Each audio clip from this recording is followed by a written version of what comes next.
What up, y'all? Welcome back to Between the Flows. And I'm very excited for episode 2 of Between the Flows and now season 2 Between the Flows because it's a good friend of mine that I've known for about 5 years now. I met Gee at an Animal Flow retreat around April, I believe. There was a lot of snow in Breckenridge, Colorado, so I'm not sure if it was April. Could have been late March, and it was a level 2 Animal Flow retreat. And I say it in the episode, it was like an adult sleepover, but in this really intimate way because Mike and Karen rented out this big home that sleeps like 20 people. I've never been in a home of that size. And speaking of the word size, take out the size of this statue right over there. There's so many hidden gems just like that in Central Park. Random Wizard of Oz statue. I decided to take this conversation outdoors because when Gee and I had our interview, we were actually outdoors on a hike. And this was on our day of rest. I'm using quotations because from what I remember, I did not rest at all that day. I did a hike in the morning and I pretty much flowed my ass off all day, shooting content and connecting with Flow friends. And so we're out here. And I just want to show y'all a few of my favorite places in Central Park. Another one of my favorite places is this pond to the right of me. I like this pond. They put electric boats and they do boat racing in there. If you're about drinking, there's an outdoor bar, you can hang out. And a lot of times, you can probably hear it now with the mic I have on, there's live music going on. So a lot of cool options. You come out here and chill. You get away from the hustle and bustle of New York City. And you're able to just relax, take in some entertainment, and vibe out. So yeah, man, I want to rekindle that beautiful conversation I had with my brother Gee on this really cool walk through Central Park. Right now, I'm on the east side of Central Park, probably between 68th Street and 60th Street. I typically don't take this walk, but I'm taking this walk today so I can share some of my favorite places. There are so many gems in Central Park, like the Wizard of Oz statue, the beautiful pond, music everywhere. We're even about to go underneath a tunnel. There's so many tunnels in Central Park. But I'm saying this because there are so many gems in the conversation I had with Gee. Gee dropped some gems from being a world traveler at the early age of 19, taught English all over the world, and he used teaching English as his vehicle to travel the world. Gee, as you'll learn in our upcoming episode, is a native of France, and he's traveled the world. He was a pro basketball player, and actually resides now in Australia, or Australia, as my friends like to say. I'm going to show you a fountain that not too many people know about, and this is where the horses will rest. Because if you're into taking a horse around Central Park, it can be really hot for the horses, so sometimes the horses drink out of the fountain. I want to see if any horses are drinking water out of this fountain. I'm going to get closer so you guys can see. And look, here we are. Here are some of the horses. So they walk around the fountain. If they were thirsty, they will have a drink of water. And like I said, there's so many gems in Central Park. Just as many gems that are dropped in this next episode of Between the Flows. I'm definitely between a flow right now, or between a pump right now. I just finished working out here in New York City. So thanks in advance for watching. This is a beautiful conversation between Gee and I, or Gee.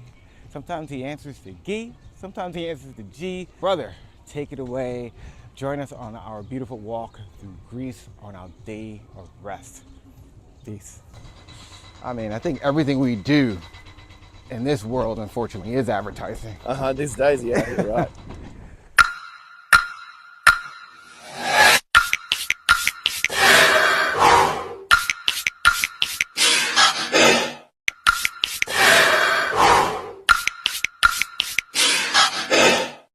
So we had this really cool opportunity just to talk a bit as I was charging my phone. Your life so far sounds like someone that's been retired. You have so many ventures and things you've done. Rich. It's rich. And you're French born, is that correct? Correct, yes. And you speak how many languages? We're English and French, and Spanish is getting a little bit rusty, but I used to be all right in my Spanish, yeah. So, French-born, living in Australia. Yeah, Australia. Australia. Yeah. Am I saying it right? Living in Australia didn't come naturally. How did you end up there, man? So I'll make it short. You can talk as long as you want. Connecting the dots. Yeah. Yeah, so I grew up outside of Paris in a pretty much inner city area, not the greatest. Played basketball, so that's where I started to play basketball. And then I got drafted to play professional basketball in the Loire Valley in Tours. And I went to university there to originally be an English teacher. I just wanted to teach kids English because I love the language and I thought it would be very useful to go around the world. It's a good way to travel, too. Yeah, exactly. Completely. Very useful. And through that, I ended up working at summer camps in the US during the summer just to keep practicing my English. Okay. So my first summer camp was in upstate New York, and then next to Binghamton. Is that? Binghamton. Yeah. Binghamton. Yeah, exactly. University. Like right up there. So that was cool because there were a lot of kids from like inner city as well. So I felt like home, but like I spoke very much English like that at the time. It was very different, because it was my first year at university. And, Yeah. but I learned, as I had to learn, right? And then after that, I went back to France. I kept playing basketball, university, and then I got back to the States for another summer camp in North Carolina, in the Blue Ridge Parkway, next to Hendersonville, if anyone knows that place. Beautiful part of America. And I worked at a summer camp for 7 summers. I was DJ Gee my first year, was basketball Gee after that. Yeah.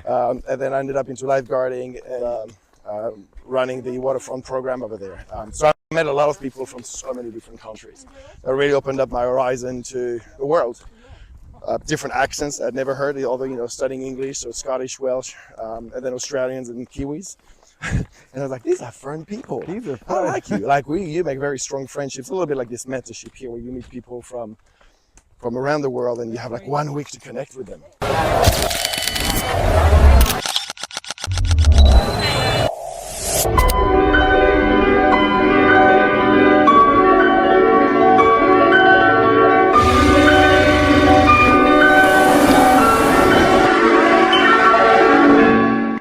My lifeguard director was from Australia, and he got me a job in Colorado, where I worked for 3 years. We wanted to go back as a ski patrol. I was working in a ski shop, and then there was an American company called Surefoot who specializes in making custom ski boots and orthotics. And I knew the guys over there, and they were opening their first shop in France, in the French shops, and they asked me, "Hey, do you want to work for us? Open the shop and be the manager there." So I was like, "Cool. Why not?" Just like that. So I went back to Amazing France personality, yeah. and packed my whole stuff, bought a car, and moved to Courchevel, a very nice resort in the French Ooh, Alps. say that again. That sounds cool. Courchevel? Courchevel, yes, in the Three Valley Resorts. It's one of the biggest amount of skiing terrain in the world.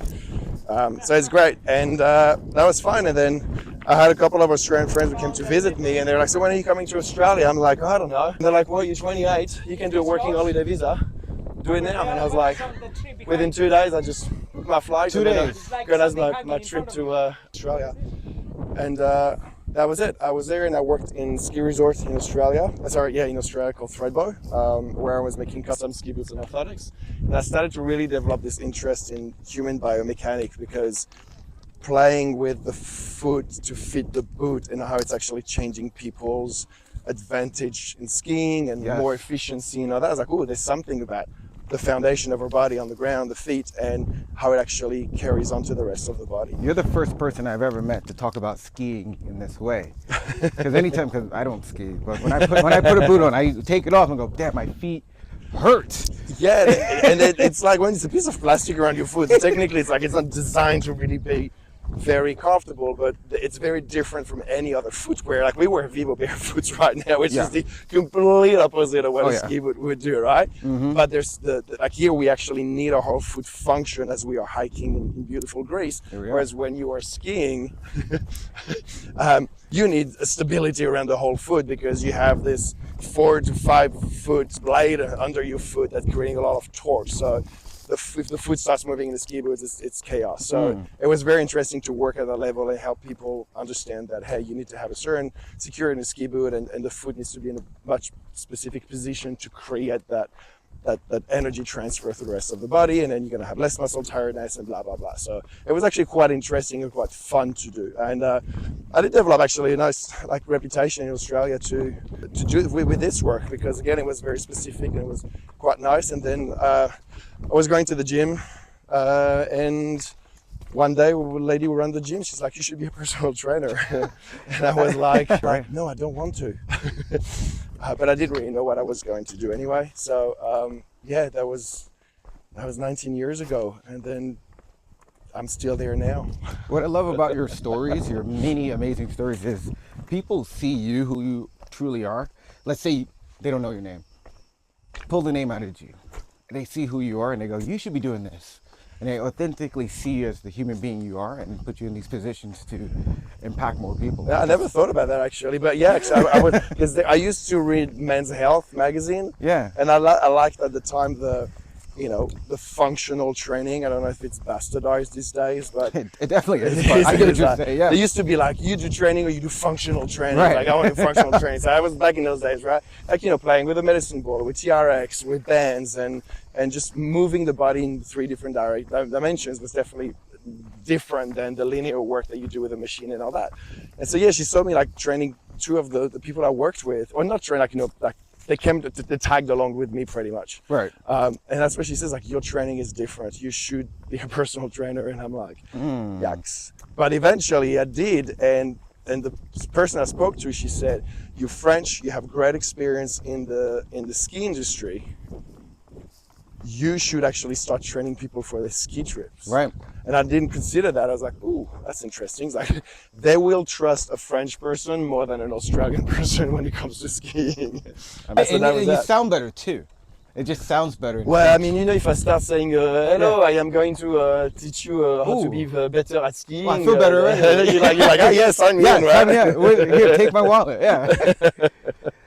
So the personal training, did that lead you to Animal Flow? Was that Animal Flow has always been in your radar? No, like that started just doing PT, and I was an outdoor PT because I was still working for that ski company at the time. Yeah. So I was doing like a couple of clients from the ski shop that I worked at. I was fitting their ski boots, and they eventually was like, "Oh, you can actually help me be stronger or more stable when I ski." So they started to, pay me to train them, and it was outdoor. Like I started just to do outdoor stuff. In Sydney at the time, I lived in Sydney, so it was amazing city to train outdoors. There's so many parks and outdoor, beautiful areas. So look at me, my American accent. Outside, outdoor, outside, in the wild, in the wild. Gotcha. And from there, I did see that infamous video of Mike Fitch in the warehouse, and I was like, the dude moves really well. I'm like, he must be a yogi or a gymnast, Right? And then find out that he actually does not. And my point was, and I said that to every workshop that I teach, I said, that made me think this is the human movement potential. If we are designed to move this way, why not exploring it? Yeah. Why not me as a fitness professional not giving that opportunity to my clients who sit at a desk or executives in big corporates, and like, you will feel better, your quality of life will improve if you get to move. Right. That in a better way. Right. And also maybe still go to the gym or run, whatever you like to do. But this definitely will open your door to something different. So I signed up for the workshop. That was the first one that Mike did in Australia 10 years ago. 10 years ago. Yeah, and that's where I met Alicia, lovely Alicia from Australia. And I miss you. I met Alicia in 2022 at the Greece mentorship. Yeah. I mean, it was just still to this day, like a muse in that regard, because she's the one who brought Animal Flow to Australia. And that was the beginning of it. Like, we really saw the people who were at the workshop, a group of them, we saw that there is something here that we can take on and pass to other people. So that was that, and that opened door. Animal Flow opened door to other courses that I took after that. That just made me like what I do these days. But. Okay. Bringing it full circle, I'm going to try to test my memory. Was that Byron? Byron, 10 years ago, was the first mentorship, and it was 12 of us, yes. Okay. Yes, in a little yoga retreat thing, the pool, and Karen and Alicia were making food for us. Right. It was 4 days. The mentorship was 4 days. 4 days. And that was the first ever one retreat. properly called mentorship, yes. And then Bali last year, 125 there we people. Go. So, for us, we met at a retreat. We met at a nice intimate setting like this one, but the one we met at was in Breckenridge, Colorado. It was like the biggest adult sleepover I ever had. And we connected and we just kind of kicked it and got to know each other a lot more. And what I enjoyed most about you is your ability to be an active listener. Like it just Okay, thank became you. super. No, it just you know when people just come go Is it my turn to talk yet? No, but you have not so much an intense. It's like an enduring interest in the human. And for me, I guess living in New York City, you rarely get that. You rarely get someone that's interested in what you're saying. Too fast. They're like, okay, my turn to talk. I want to share something with you. And meeting you, I felt like, wow, this person truly wants to get to know this vessel, this human. And from your stories you already shared, it sounds like that's the interactions you probably had most people like. People truly got to know you. And I feel like, and I'm reaching here, from your experiences, you bring that to people. You really want people to be seen when they're around you. Do you feel like you're... I think for me, it's I love learning about people because everyone has a life, an experience, a story. You know, like a life story, a body story, a mind story, and everything is connected. So you can share whatever you want, of course. It's like I'm not a detective. I'm not like, you know, you want to know, you gotta tell me everything. You make it comfortable though. But it's like I see you who you are right now, but there is something deeper than that. Right. And you know, in between the flows, like that's pretty much that's a good one. Segue, baby.